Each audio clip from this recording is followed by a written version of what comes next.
Hey everyone, have I here bring a video on Dragon Ball Z Dokkan Battle. In this video, we're going to be doing our full breakdown and some fun little team builds for the LR Cell Max. So with that, if you're new to my channel, like, subscribe, comment below, do all that good stuff. Let's go ahead and dive right in. And I know I'm super late. I probably should have released this video 2 days ago, or at least yesterday. But I had it all set up. I just didn't have enough time to record. So I'm basically taking a quick lunch break here, record this video, and off to work again. So, but anyway, yes, we have the LR Cell Max. A lot of hype behind it. It's a fantastic unit. But let's go ahead and dive into the card art as I normally would do. This is one of those situations where the SSR isn't as impressive as the TUR or LR. I really like the TUR much better than the SSR. Generally, LR SSRs are just absolutely fire. But in this case, it looks kind of weird. Like, kind of feels like he has like short legs, short torso. I don't know. It just looks kind of weird on the card art there, but love the TUR. That looks fantastic as an action pose, as TURs generally are. And of course you have the LR, which is absolutely incredible. So let's go ahead and break down the stats here. First and foremost, let's look at the HP, attack, and defense. 24,000 in HP. That alone is very, very valuable, right? As we have more units with high HP, gives you more opportunity to survive in these red zones and blue zones that can possibly kill you in one shot. So the more HP you have, the more chance of survival.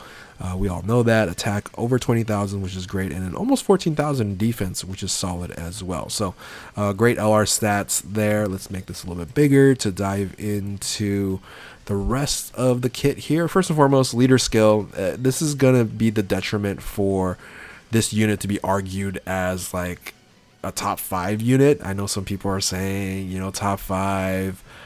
Even others are saying like top 2, top 3. This right here, guys. This is a team designed game, and if you can't sustain your own team, I dock a lot of points when it comes to that. So this is artificial life forms and super bosses at 150. Of course, we're in the 200% meta. Thus, you'll never use this as a leader.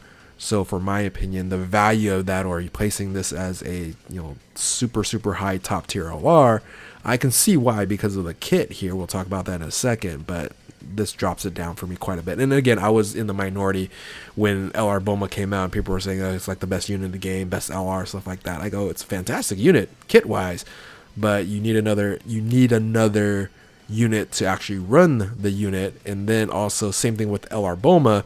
LR Cell here just does not have a lot of categories. It really helps out. So let's dive into super attack. Ultra super attack here greatly raises attack for 1 turn. No defensive boost, which is going to be fine. You're not going to need it.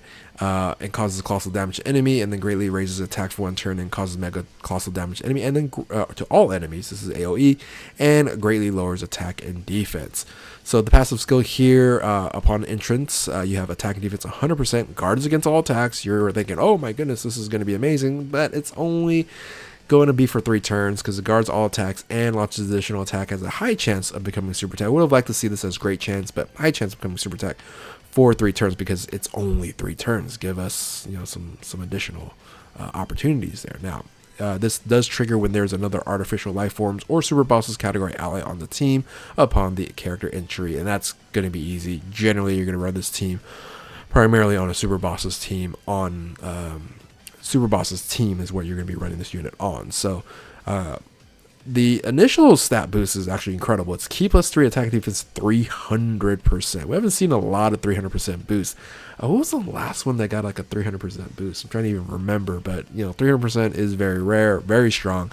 But not only that, we have a ton of other boosts that's going to happen. Plus additional ki plus 1 up to 5, attack 20% up to 100. So with each attack performed, so 5 attacks, maxes up that build up there, and then plus an additional ki plus 1 up to 5, and then defense 20% for 100 up to 100% with each attack received. So 5 attacks received, 5 attacks performed. You're going to build it up, an additional 100% multiplier within the attack and defense, which makes it just incredibly stronger and stronger. So this is one of the reasons why here the 3 turns, you give that little time to build this portion of it up. I'd still rather have guard. You can easily just remove this, maybe just keep the attack boost, but remove the defense and just keep guard active at all times. That would have been great. Launches additional attack has a high chance of becoming a super attack here. That's just an addition. Remember, so now you're going to have 2 additional attacks with a high chance of becoming a super attack before your 3 turns, so within those 3 turns, the first 3 turns, and then afterwards you only have this 1 here.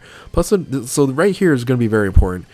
If you aren't going to run, if you're going to have a unit that's not artificial life forms, movie bosses, super bosses, this could be a huge detriment to LR Cell Max. So it's a plus an additional 250% to defense and damage reduction of 30% when all allies attacking in the same turn are artificial life forms, movie bosses, or super bosses. So you are restricted with these, but it's fine. Again, you're going to be running mostly on here. You do have a few units you can run that's artificial life forms that can still work out on a team. Plus an additional attack 250% and chance to perform a critical hit 30% when there is no superhero category allies attacking in the same turn. That's usually going to be the case. So, but superheroes is just saying, hey, you can't run Beast Gohan on the same turn or something of that nature. They'll get kind of crazy, right? So launches additional super attack within the same turn after receiving a super attack. So at least there is some nice benefits of getting hit by a super attack, because you're going to shoot out another super attack on top of that. Now, let's talk about the crazy active skill here, the Explosive Scream. Massively raises attack temporarily, causes ultimate damage to enemy within the turn activated, and 999% to defense. You just say invulnerable, and redirects all attacks to the character, which is the top mechanic, and this is going to be very, very, very strong. So activation condition, you do have to have all allies attacking in the same turn, artificial life forms or super bosses. Category characters starting from the fourth turn of the start of the battle. So that's important there. And then when all allies attack in the same turn or extreme class starting from the 6th turn. So one of the 2 needs to happen. All right. Link skills. It's not the best link skills. You don't have like a unit that you're going to be able to do like, 6, 7. So I think like 4 is probably the best one. So you have Android Assault, Infighter, Berserker, Big Bad Bosses, important there. Nightmare, Fierce Battle, and Legendary Power. And again, the other weak point of this unit here is the categories: movie bosses, androids, artificial life forms, final trump card, battle, fate, super bosses. I think if they boost up androids in the future, this then becomes another great category that does improve. But it's really going to improve super bosses, movie bosses, and that's pretty much about it until we get like a extreme final trump card or battle of fate that's really workable in the current meta. Now I do say again, hot take here, a lot of people are saying top 10 unit, things of that nature, at least top 10 LR. Those 2 is just gives me the situation of it drops me a lot of points. When it comes to kit, yeah, this is like top 5 kit, like passive, active, and if you combine those, yeah, it's incredible. But it cannot lead its own team, and you're susceptible to only a few categories that you're benefiting versus some of these other LRs that can help out quite a bit. Now, I even place like the 180%, for example, MUI Goku and Evolution Vegeta higher up because of their leader skill. Even though it's not 200%, 180 is still very, very good, right? So 180 and above, because sometimes you're going to be running a team that's 200% with some units that are only 170%, where you have that happy medium with the Dokkan Fest exclusive LRs that have 180% leader skill. So again, 150 just doesn't cut it, drops the, in my opinion, drops the value and the worth of best LR and all these rankings. And again, it's all subjective, right? When it comes to it, it does hurt it quite a bit, in my opinion. So anyway, let's talk about team builds here. Again, you're going to be running super bosses or possibly movie bosses here. So the super bosses team are going to be either Broly or it's going to be the Dokkan Fest exclusive physical Rose. So let's talk about the Rose team on here. There's a situation where I might have to move off Zamasu on this team because you can't run multiple domains at the same time. Now you have 1, 2, 3 units running kind of domains, so not as beneficial.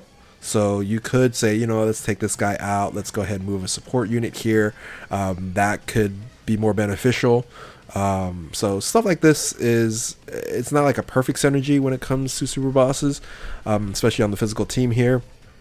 So you are going to have to kind of move in and out of certain ideal rotations. But, you know, if you run something like this is going to be very strong, because I'm just putting this here as because they're kind of the best link partners, not necessarily the best rotations, but like Broly and Broly, of course, and then you have Cellmax and Murzumasu as those link partners there. So on the Broly team, again, I'm kind of, I would say Zamasu is a little bit more valued here, but again, you have an issue with domain and domain, so the benefit here does reduce. So you could put other units in this spot here, but again, that's kind of more of a link feature than anything else on these team builds for now. And of course, Broly, you kind of want to run it on third position anyway, right? So on these two teams here, you have Broly in a first position or second position, which is a little less beneficial than his third position stance, right? It's more designed as a third position unit, but again, this is something that you kind of, you know, look into as an option to run. Of course, you can just bring this guy down and maybe bring this guy up, and then now you got a better rotation overall. But again, just showing you some options at this point in time. So from the Super Bosses, this version of it, again, it might look like something like this. Instead of this and this, you have the STR Extreme Hit. Now the STR Extreme Hit directly supports as a 60% boost to Cellmax, so that rotation just becomes ridiculously strong. Now Cellmax can be definitely susceptible in certain situations where he might get supered and die, but the amount of damage that Cellmax is going to produce here is pretty incredible, absolutely incredible on here. Again, you're going to have another issue with domain, but again, if that changes in the future, these teams just dramatically get better and better. So again, you can run this Golden Frieza here as a support. This is a super bosses support unit, so absolutely can run that on that position there. Now the chances, if you're going to be running Gatopo on some of these teams on here, you know, if he falls into a situation that looks something like this and it's a 6th turn, you won't be able to use his active, which is again not a huge deal. And then Topo, you want to have more special poses characters on the team. If we get an EZA to LR Jiren, right, super bosses is even going to be even better, because you can then use Topo on this type of team here, and that's going to be very, very interesting, right? So on the Broly team, this is going to be more viable, I think. Better rotations, especially if we have Broly on the 3rd spot there, giving you that extra oomph. You could definitely remove this guy here and put in this right here as the full support. However, of course, you know, super bosses, having a super bosses support is beneficial, but you know, maybe the Rose, you want to have this unit here just kind of stacking up and beefing up, especially on global. He's extremely good on global, so that is an option that you can run as a different option for this Rose here. Support unit, you can use some of these on there. If you don't have the Rose, run Hirudegarn if you want. So you do have some options. It does become very flexible, this team, right? So you do have that benefit there. Now you can maybe run something like interesting like this, right? This is a Boo team with Izie, Buhan, and so it's only running at 170. Right, but this turns into something that it could be, again, a very interesting rotation or interesting team that you can run. If you want to remove all domains and just leave Broly to do his domain, then you know you can again run something like this here as the main support. Maybe even Hirudegarn, Topo again, I just don't like putting him on teams that doesn't have enough special poses to activate his entrance animation. But if it does, and you guys really don't care about that, you can still run Topo on that spot as well. So anyway, so last team that you can probably mess with here is movie bosses. You know, dodge and die with Hirudegarn, of course, but this team then becomes pretty strong. However, Cellmax is only running at 170% here, but you're going to get double support, right? You got the Frieza here as support. You have Boo, the EZA Super EZA Kid Boo there. It's going to provide additional support there. and you have a bunch of other units you technically can use. A lot weaker options than super bosses. Super bosses have a lot more flexibility and a lot more promise, and a very, very, very strong team that you can actually run. So, but anyway, hopefully you guys enjoyed this video here. Beneficial for you guys if you guys are messing around with Cell Max. Some of you guys are asking me, because I did make the discussion point of I don't think he's a top 5 LR. Again, that's subjective, guys. I value leader skill quite a bit, and if you can't sustain your own team, I think that's a valid argument, right? It's a valid argument. But again, I don't downplay the passive and the active skill kit he has. It's absolutely incredible and a very, very dominant unit. So anyway, with that, if you're new to my channel, like, subscribe, comment below, do all that good stuff. Thank you all for watching. Keep on Dokkaning. We'll catch you next time. Later.